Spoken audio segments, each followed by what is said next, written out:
Hi, everyone. It's just me today, Sarah McDaniel Valencia. And Amadea actually got tied up and she couldn't make it. So I'm going to be doing this today and taking any questions or anything that you guys might have. So welcome. So I'm Sarah, like I said, and I'm working with Amadea Morningstar. Together, we've put together a dynamic and phenomenal polarity therapy program. Today, we are going to talk about busyness and just how we can use the elements to meet our busyness, and how we can use them as resources for us. So first, I want to just start with a little exercise for you guys. So there are 3 currents that we talk about in polarity therapy and that we look at. And I'm not going to go into all of them or into great detail, but just so you know, there are long line currents that go from head to toe in the body. And so to each of your to each of your fingers, to each of your toes, and each one corresponds with each toe, each finger corresponds with one of the elements.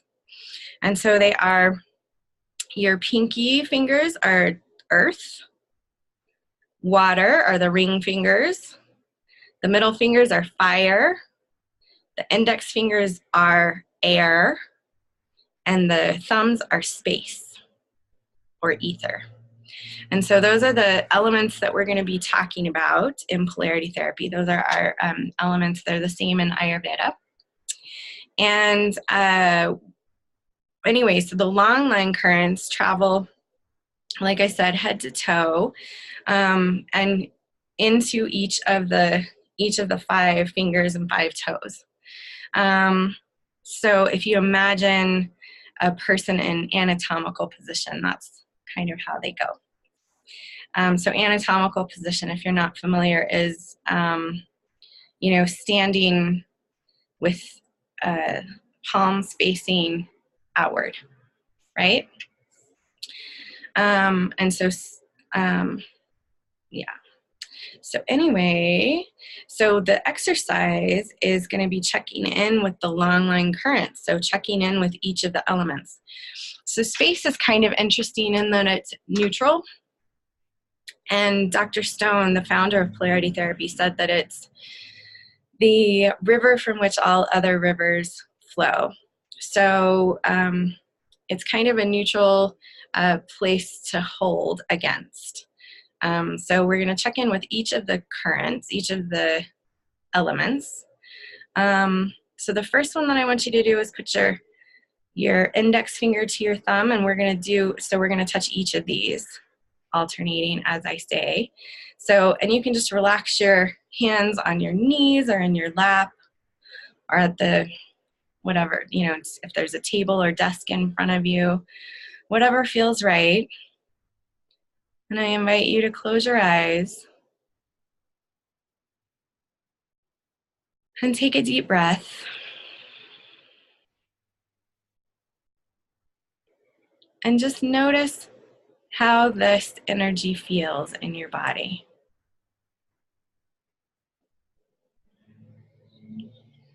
So the element is air. So you might take another deep breath.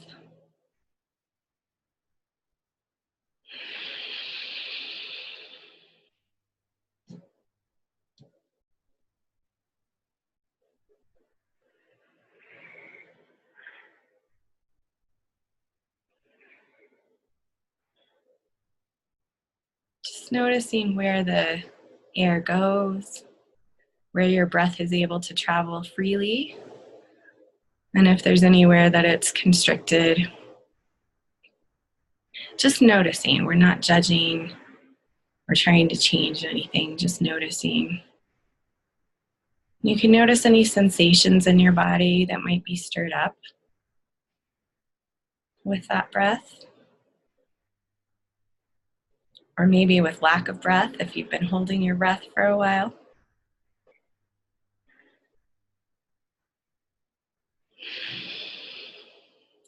And next, go ahead and move to your middle finger to your thumb. So you're putting your middle fingers, making that connection with your thumb.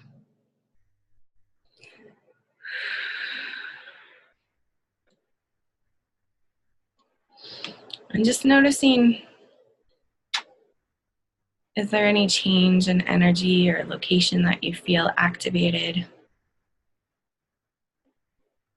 The middle finger corresponds to the fire element.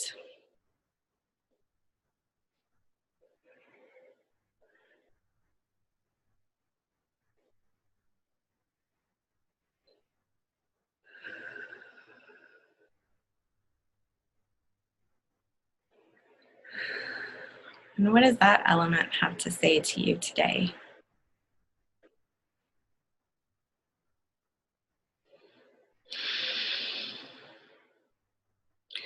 The next element, the water finger or your ring fingers, go ahead and put those together.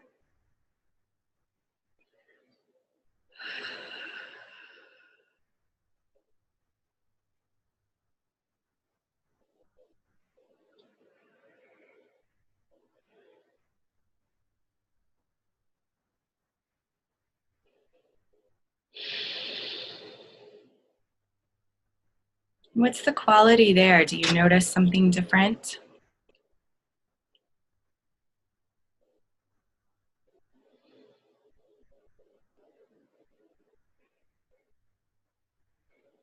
And last, we have earth, our pinky fingers. And I invite you to take a breath with that element.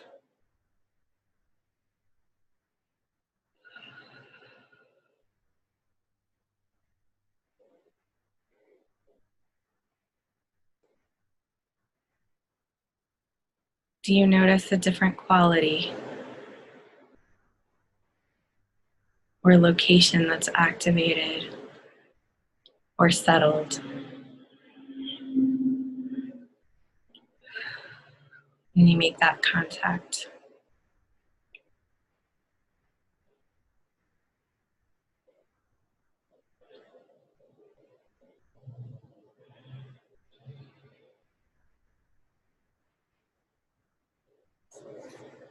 Whenever you're ready, you can go ahead and open your eyes and just breathe, soak all of that in. So I invite you to use this anytime that you want to just take a moment to ground and connect with the elements. It's a really easy and always accessible way of just connecting with nature if you can't go outside for whatever reason. So today we are talking about the 5 elements, which is why I started with that exercise. Lately, we've noticed that there's just a lot of busyness in the world. I read the other day a post that somebody sent me that said that busyness is a trauma response. And so that's something to think about and to consider. And I'm going to talk a little bit more about that later. But one of the things that struck me is how busy everyone seems to be these days, and how quickly everything is moving, how fast the pace is. And how we're being called to one of my clients was saying this morning, how we're being called to assimilate information, even things that we would have taken maybe a week or 2 or a month even to process and to come to terms with in our therapy sessions are now, they're assimilated just quickly. We have to take it in and keep going because the piece is just so much at the moment. And it's constant, doesn't feel like there's much of a letting up. And so how can we work in with the elements, ways to make space for ourselves, ways to meet that busyness with little ways of self-care.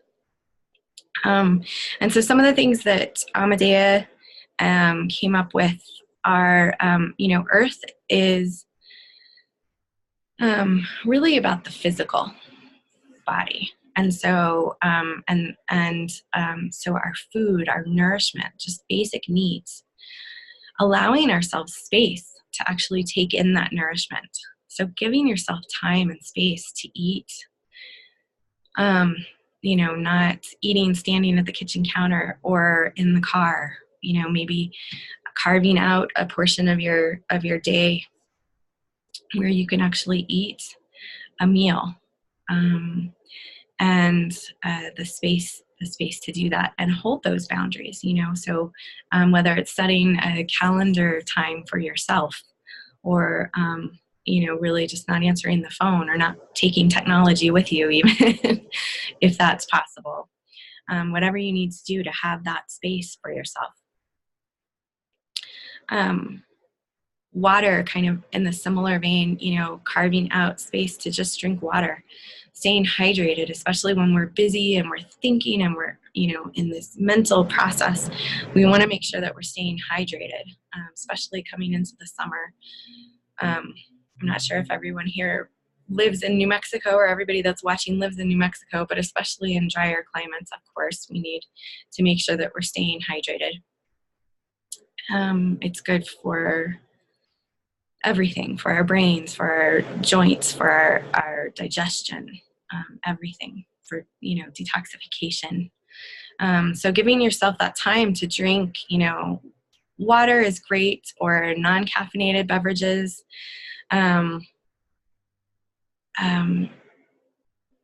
Fire, the element fire would be, and a good example would be stepping out into the sun, taking a few minutes. Experts have said, I've read different variations, but I think you're supposed to get 20 minutes of direct sunlight a day. And that's, without sunscreen. It can be broken up, but I think 20 minutes is a pretty good rule of thumb. So stepping out and getting that, even if it's just sun in your face, sunshine can make such a big difference in the way that we feel and our attitude. And while you're outside, taking a breath, that's the air element, right? Breathing deeply and fully into our lungs, into our bellies, and letting them just fill up with nice, pure, fresh, clean air. Hopefully we all have access to that once in a while. So yeah, just however you can to reconnect with nature.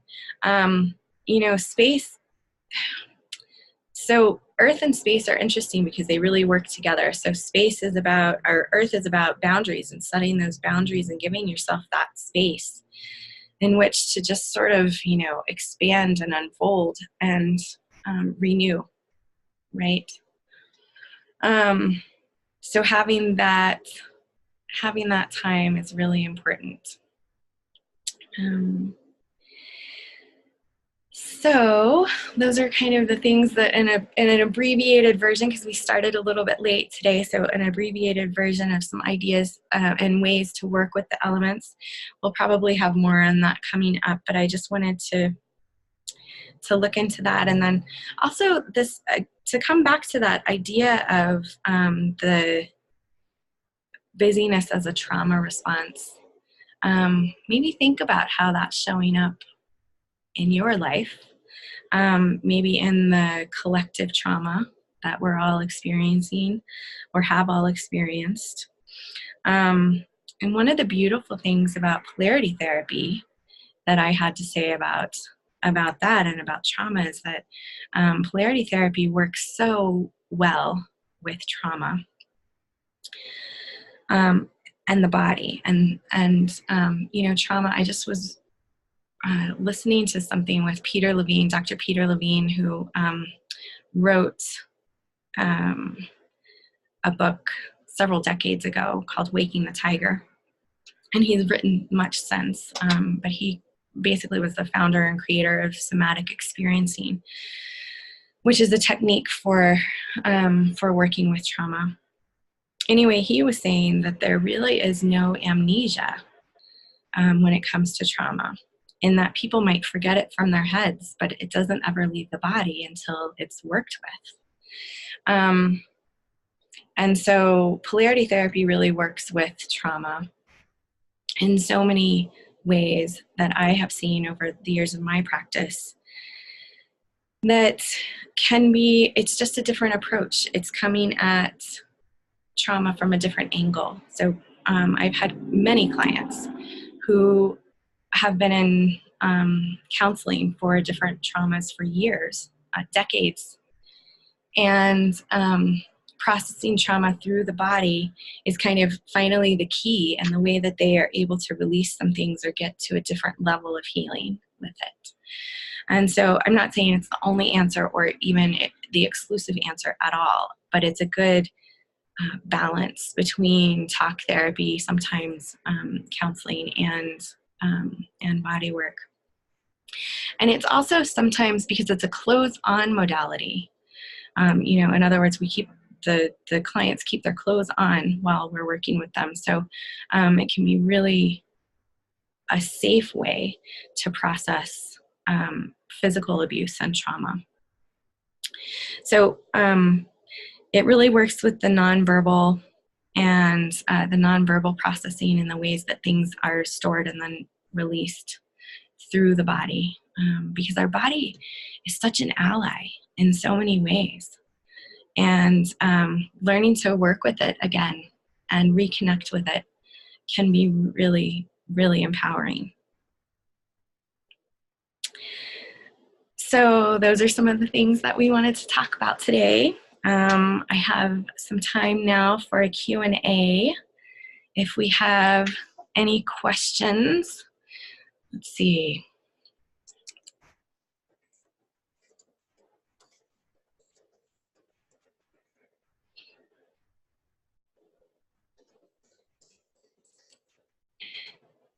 One of the questions was just that a couple of the fingers felt a little bit different, or she said weak compared to some other of the fingers. And so that's a really interesting thing to notice. You might try working with some of the tools that I mentioned about the elements. The earth was finding the space and setting aside space to eat.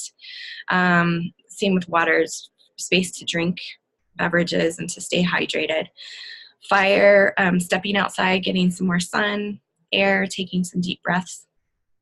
And so you might play with working with that, with some of those, and then check again, do the check-in again in a few days and see what that, if you notice any changes.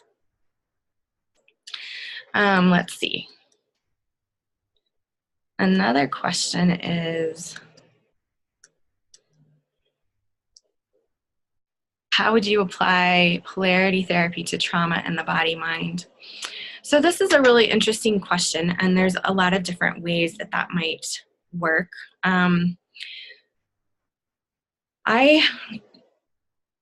The beautiful thing about polarity therapy is that it integrates all, it integrates body, mind, spirit. And actually, Dr. Stone, Randolph Stone, the founder of polarity therapy, separated it into 4 categories. So there's the spirit, spiritual level, mental, emotional, and physical.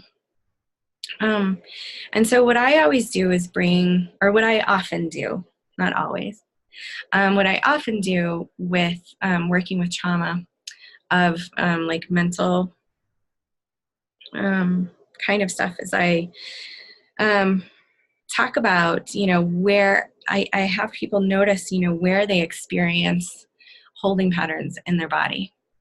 And also where feels like a safe or resourcing place in their body. So, and there's different ways to address that. It's very individual, so it's kind of hard to say in a sweeping way, but there's so many different techniques that we learn, specific techniques for addressing trauma with people and just being a witness to it. So really, and being a witness to what the resources are, what builds us up, what holds us up, and what um, doesn't, what doesn't feel good on any level, and really honoring that process. So I'm not sure if I'm completely answering it because it's a really it's a really big question, but I hope that that kind of gives you some ideas. There are different ways to work with it, and we do get into that. So on the APP class that we have coming up in the fall, that will introduce the idea of working with trauma and how to stay present. So we're bringing people back to the present moment. When we know to refer out, to a counselor for additional support. And how to be with emotion, because emotion comes up so much in sessions. There's when you're holding on to tension in the body, so often it can be related to an experience or to a feeling or to something that's kind of buried, and so just being okay with that as the practitioner, and knowing not to get rattled, not to get nervous, not to react to any extreme is really valuable, because we're holding the safe space for our clients. So let's see. Okay, so another question, can you provide an example of using polarity therapy for emotional trauma held in the stomach or solar plexus? Well, yes, sure. One of the things that this kind of segues into what I was gonna talk about next is the elemental triads. So each of the elements is set up in a triad, each of the manifest elements. So air, fire, water, and earth. Each of them is set up in a triad relationship. So there are, for example, there are three. So the solar plexus is the fire element, and there are three in the fire element. So the solar plexus, the head, and the thighs are fire. So there are a few different ways to work with emotional trauma held in the stomach or the solar plexus. So one of the nice things about polarity therapy is that you don't have to get into the story. So there can be some verbal processing that happens, and obviously we let our clients speak if they need to, but we're not counselors. And so we're not trying to really get into the story of, what happened, or even necessarily identify that emotion. But what we can do is stick with the body. We can approach it from sometimes approaching things directly. So going right for the stomach or solar plexus might not feel completely safe to the person, but you could hold the head, or do some fiery kind of massage of the head that we learn. Aries fire rub is what we call it. And so stirring up some things there, or just holding. The same with the thighs. So making those two contacts, so we're not going straight for, that area of concern. Another way would be to possibly hold in the back, right above, or right below where the stomach and solar plexus is, but in the back. So again, you're not directly addressing it. Other ways are you could make contacts with the fire element in the fingers and toes, and see how, check in with the long line currents and see how that is. There are also some exercises that are coming up. So if it's something that feels like it's ready to move, ready to purge, there's a beautiful exercise called the wood chopper that really gets things moving and purges. And you can do that with a ha breath. So ha, which really, it's coming from the solar plexus and from the abdomen, and really helps move things out. So those are just off the top of my head, a few ways to look at that. Again, we do learn a communication and facilitation piece in polarity therapy, which is great. And so, there might be some journaling, there might be some communication techniques that we can learn or that we could use to this if that area feels like it has something to say. You can loan it your voice and have that area talk. So several ideas from different approaches. The nice thing is we have so many tools that we learn in polarity therapy to address one thing. And so it's really easy to make it an individual and unique experience for every client because, everybody is different. Every energy being is different, and everybody responds in different ways. So you learn so many tools and so many different ways of approaching a same kind of issue or same kind of symptom, right? So does anybody else have any questions? I'll give it just a couple more minutes and then I'll wrap up here.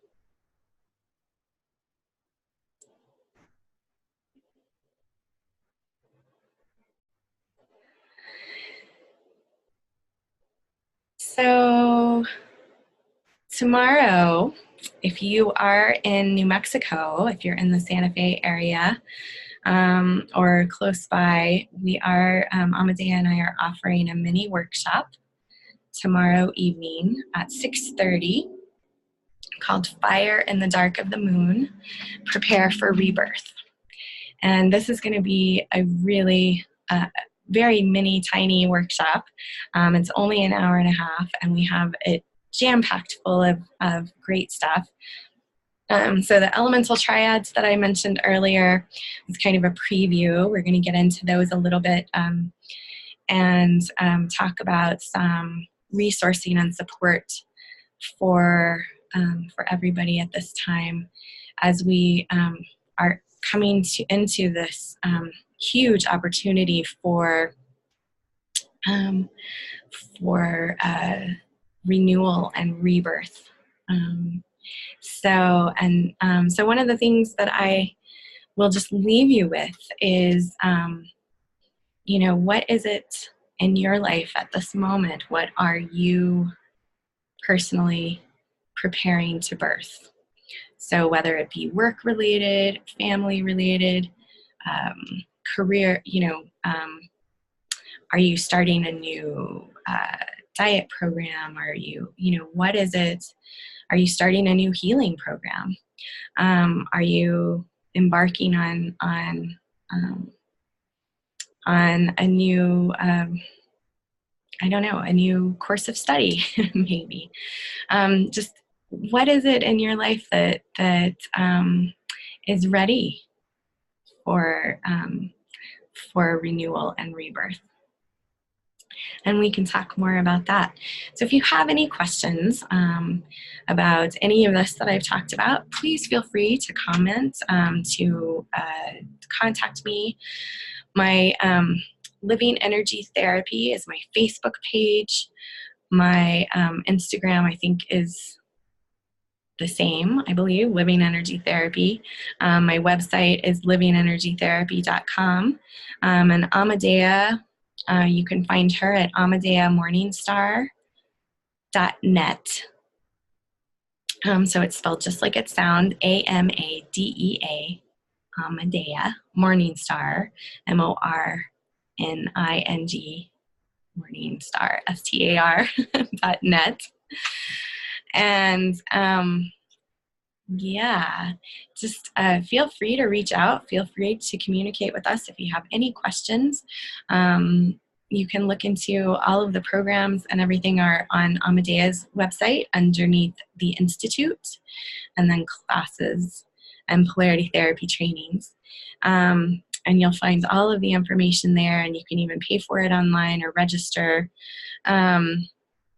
however you'd like. So feel free to visit there, and feel free to email or call by phone any questions that might come up. And thank you so much for being here, for watching. Bless you, and go forth in your busyness with all the support of the elements and nature behind you. Thank you.